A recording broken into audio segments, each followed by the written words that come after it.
गया है सर? जी कहिए मोहतरमा। ये आपका पार्सल है। शुक्रिया। मेरा नाम जुलकर है। जुलकर,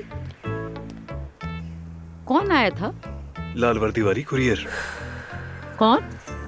अम्मी, कुरियर आया था अम्मी। बेटा कुरियर को जाने दो, अब तुम यहाँ क्यों खड़े हो मुझे ये बताओ। घर में चीजें खत्म हो गई हैं। अम्मी मैंने टैक्सी मंगवा ली है, अभी तक आई नहीं। बेल बजी, मैंने दरवाजा खोला तो कुरियर कल खड़ी थी। ठीक है, लाओ ये सामान मुझे दो। चलो अब जल्दी से जाओ और चीजें ले आओ, जल्दी जाओ। ठीक है अम्मी।